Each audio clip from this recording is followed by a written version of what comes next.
लीलावती देवी महिला महाविद्यालय के ऑनलाइन एजुकेशन में आपका स्वागत है। हम लोग इस समय पढ़ रहे हैं उभरते समाज के प्रमुख मुद्दे, जिसमें सबसे पहले आज हमें देखना है निःशुल्क और बाल शिक्षा का अधिकार अधिनियम 4 अगस्त 2009।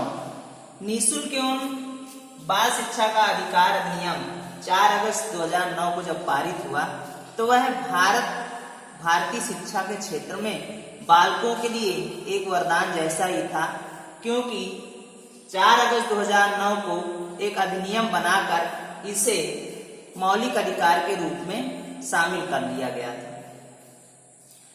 ऐसा नहीं है कि यह पहला कानून था निःशुल्क एवं अनिवार्य शिक्षा के क्षेत्र में। इससे पहले संविधान में नीति निर्देशक तत्वों के अंतर्गत धारा 45 में 6 से 14 वर्ष तक के बालकों की निःशुल्क एवं अनिवार्य शिक्षा की व्यवस्था की गई थी, जिसमें सन 2002 में 86वां संशोधन करके 21 का के तहत इसे मौलिक अधिकार के रूप में लागू किया गया और उसे कानूनी रूप से पूरी तरह से लागू करने के लिए 4 अगस्त 2009 को यह अधिनियम पारित किया गया, जिसे 10 अप्रैल 2010 से पूरी तरह से लागू किया गया। इस अधिनियम के तहत अब भारत में किसी भी वर्ग जाति के बालकों को निःशुल्क एवं अनिवार्य शिक्षा प्रदान की जाती है, जो 6 से लेकर 14 वर्ष तक के अंतर्गत आते हैं। इस आयु वर्ग के आने वाले बालकों को देश में कहीं पर भी किसी भी विद्यालय में यह शिक्षा प्रदान की जाएगी बिना किसी भेदभाव के। इसके बाद अब हमें देखना है बचपन छीनता बाल श्रम। निःशुल्क एवं अनिवार्य बाल शिक्षा में बाधक। ये जो बचपन छीनता बाल श्रम है, अर्थात बाल श्रम की वजह से आज बालकों का बचपन छिन जा रहा है, वह किसी न किसी कार्य में लग जा रहे हैं और जिससे निःशुल्क एवं अनिवार्य बाल शिक्षा में बाधा उत्पन्न हो रही है। अब ये बाधा क्यों उत्पन्न हो रही है, बाल श्रमिक बनने के कारण क्या हैं और बाल श्रमिक बनने से रोकने के उपाय क्या हैं, इसका हम अध्ययन करेंगे। तो सबसे पहले हमें समझना होगा कि बाल श्रम क्या होता है। तो ऐसे बालक, ऐसे बालिकाएं जो अब एक निश्चित उम्र से पहले ही किसी कारणवश काम करने लग जाते हैं, अपना पेट पालने के लिए या माता पिता की आवश्यकताओं की पूर्ति के लिए कारखानों, ढाबों और छोटे छोटे उद्योग धंधों में कार्य करने लगते हैं, उसे हम बाल श्रम कहते हैं। अब बाल श्रमिक बनने के मुख्य कारण कौन से हैं? तो सबसे पहला है अत्यधिक गरीबी। हमारे देश में विभिन्न क्षेत्रों में, खासकर ग्रामीण क्षेत्रों में अत्यधिक गरीबी है और गरीबी के कारण वहां पर लोगों की जो आवश्यकताएं हैं वह पूरी नहीं होती।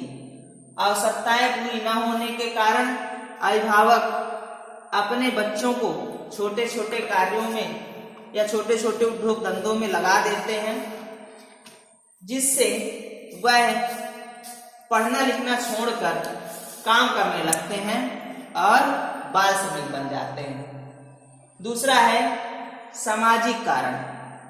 विभिन्न समाजों में जब अभिभावक अपनी आवश्यकताओं को पूरा नहीं कर पाते हैं, बालकों का, अपने बच्चों का पेट नहीं भर पाते हैं, तो वे उन बालकों को किसी न किसी क्षेत्र में कार्य करने के लिए लगा देते हैं और उस समाज का वह प्रचलन हो जाता है कि उस समाज में सभी लोग ऐसा ही करते हैं। अपने बालकों को एक निश्चित उम्र न प्राप्त करने के पहले ही उनकी शिक्षा दीक्षा न पूरी हो, उससे पहले ही उन्हें विभिन्न कारखानों में काम पर भेज देते हैं, जिससे वह बाल श्रमिक बन जाते हैं।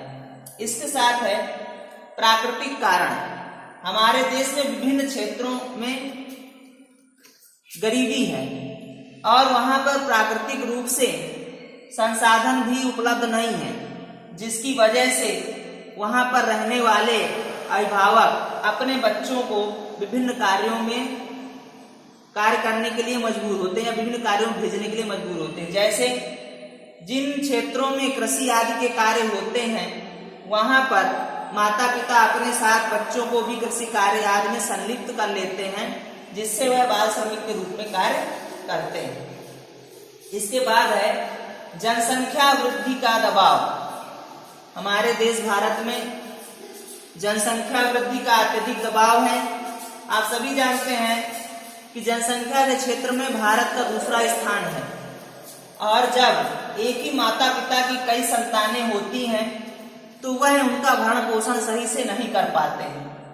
भरण पोषण सही से न होने की वजह से वह शहरों की ओर पलायन करते हैं और शहरों में जाकर वह शिक्षा से वंचित होते हैं और छोटे छोटे कार्यों को करना प्रारंभ कर देते हैं, जिससे वह बाल श्रमिक बन जाते हैं या बाल श्रमिक बनने का यह भी एक कारण है। इसके बाद है अशिक्षा। हमारे देश में आज भी बड़ी संख्या में लोग अशिक्षित हैं और उनके अशिक्षित होने की वजह से वह शिक्षा के महत्व को नहीं समझते हैं और बालकों को वह विभिन्न श्रम आदि में लगा देते हैं, जिससे उनकी आवश्यकताओं की पूर्ति हो सके। अशिक्षित होने के कारण माता पिता बालकों की शिक्षा पर ध्यान नहीं देते हैं, जिससे वह बाल श्रमिक बन जाते हैं। इसके बाद है प्राकृतिक संपदा की कमी।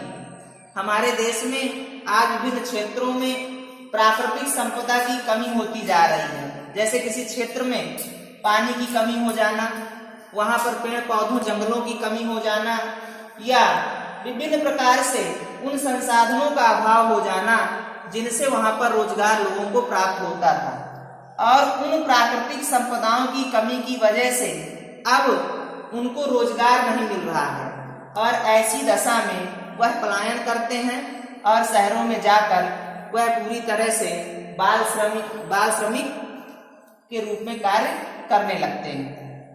इसके बाद है पारिवारिक विघटन। वर्तमान समय में पारिवारिक विघटन भी एक मुख्य कारण है बाल श्रमिक बनने के क्षेत्र में, क्योंकि आज हमारे समाज में संयुक्त परिवार टूट रहे हैं, एकल परिवार का रूप ले रहे हैं। साथ ही परिवार में कलह की वजह से माता पिता में अलगाव हो जा रहा है, आपस में कलह उत्पन्न हो रहा है, जिसकी वजह से वह अपने बच्चों की जिम्मेदारियां नहीं लेना चाहते हैं, उन्हें शिक्षा प्रदान करने में भी कठिनाई महसूस करते हैं, और इस प्रकार से वह बालक जो अपने माता पिता से तिरस्कृत कर दिए जाते हैं या टूटे हुए परिवार के बच्चे बचपन से ही विभिन्न प्रकार के श्रम करने लगते हैं, विभिन्न प्रकार के कामों में सम्मिलित हो जाते हैं, जिससे वह बाल श्रमिक बन जाते हैं, क्योंकि माता पिता द्वारा उनकी देखरेख नहीं हो पाती है, जिससे वह अपना पेट भरने के लिए बाल श्रमिक बन जाते हैं। इसके बाद हमें देखना है कि बाल श्रमिक बनने से रोकने के उपाय क्या हैं, किस प्रकार से हम इन बाल श्रमिकों को रोक सकते हैं या शिक्षा के क्षेत्र में उनको फिर से हम ला सकते हैं वापस। तो सबसे पहला है शिक्षा को निःशुल्क व अनिवार्य रूप से प्रदान करना। हमारे देश में शिक्षा तो निःशुल्क व अनिवार्य रूप से लागू कर दी गई है, किंतु अभी भी यह सबको अनिवार्य एवं निःशुल्क रूप से मिल नहीं पा रही है। विद्यालय होने के बावजूद, वहां पर अध्यापक होने के बावजूद भी बालक अभी भी विद्यालयों से दूर हैं। इसलिए सरकार को और सामाजिक क्षेत्र के विभिन्न कार्यक्रमों में इस प्रकार से पहल की जानी चाहिए जिससे उन्हें निःशुल्क एवं अनिवार्य शिक्षा प्रदान की जाए, साथ ही उनकी आवश्यकताओं की भी पूर्ति की जाए, जिससे कि वह बाल श्रमिक न बनकर शिक्षा प्राप्त करें और शिक्षा प्राप्त करने के बाद फिर वह किसी रोजगार या किसी भी क्षेत्र में जाकर काम करें, जिससे उनका जीवन स्तर में सुधार हो सके। इसके बाद है रोजगार के अवसर उपलब्ध कराना। आज जो भी अभिभावक रोजगार न प्राप्त होने की वजह से पलायन करते हैं, यदि उन्हें रोजगार उपलब्ध करा दिया जाए तो वह अपने परिवार का भरण पोषण कर सकेंगे, अपनी आवश्यकताओं की पूर्ति कर सकेंगे और ऐसा होने पर वह अपने बालकों की शिक्षा के बारे में भी सोचेंगे। इसलिए यदि उन्हें रोजगार मिलता है तो उनके बालकों का स्तर भी अच्छा होगा और वह बाल श्रमिक बनने से बच सकेंगे। इसके बाद है जनसंख्या शिक्षा। हमारे देश में जनसंख्या की तीव्रता में अत्यधिक वृद्धि है। यदि भारत में जनसंख्या नियंत्रण पर विशेषकर यदि कोई कानून नहीं बनता है तो आगे भी यह समस्या व्यापक रूप से बनी रहेगी और इसकी वजह से लोगों का जो जीवन स्तर है वह निम्न कोटि का होता जा रहा है। एक एक कमरों में या एक एक बिल्डिंग में रहने वालों की संख्या इतनी ज्यादा है कि वह सही से वहां पर जीवन यापन भी नहीं कर पा रहे हैं। इसलिए जनसंख्या शिक्षा प्रदान की जाए। जब माता पिता की कम संतानें होंगी तो वह उनकी देखरेख कर सकेंगे, उनके शिक्षा के बारे में सोच सकेंगे और उन्हें बाल श्रमिक बनने से भी रोकेंगे। इसके साथ है प्रौढ़ शिक्षा कार्यक्रम। हमारे समाज में वह बुजुर्ग या ऐसे लोग जो अपने समय में शिक्षा नहीं प्राप्त कर सके हैं उन्हें प्रौढ़ शिक्षा कार्यक्रम के अंतर्गत शिक्षित किया जाए, जिससे वे शिक्षा के महत्व को समझें और अपने परिवार के जो भी बालक हैं उन्हें वह शिक्षित करें और उन्हें बाल श्रमिक बनने से रोके, क्योंकि शिक्षा के द्वारा ही वह समझ पाएंगे कि शिक्षा कितनी आवश्यक है और यदि वह शिक्षा नहीं प्राप्त कर सकेंगे तो उनका जीवन भी अंधकारमय होगा। तो इस प्रकार से बाल श्रम को रोका जा सकता है विभिन्न प्रकार के उपाय करके। इसके बाद हमें देखना है बचपन बचाओ आंदोलन। बचपन बचाओ आंदोलन के प्रेरणा स्रोत हैं कैलाश सत्यार्थी। आप सबने सुना होगा कैलाश सत्यार्थी के बारे में। इन्होंने बचपन बचाओ आंदोलन का संचालन किया है। इन्होंने ये सरकारी क्षेत्र में कार्यरत थे किंतु इन्होंने अपनी नौकरी छोड़ दी और 1980 से बचपन बचाओ आंदोलन की शुरुआत की। यह आंदोलन आज हमारे देश के 15 राज्यों के 200 से भी अधिक जिलों में सक्रिय है और इसमें 70,000 स्वयंसेवक कार्यरत हैं जो विभिन्न प्रकार के ऐसे बालकों को कानूनी तौर से फैक्ट्रियों कारखानों के चंगुल से छुड़ाते हैं जो किसी भी प्रकार से आज बाल श्रमिक के रूप में कार्यरत हैं। इनके द्वारा अभी तक 80,000 बालकों का जीवन नष्ट होने से बचाया जा सका है।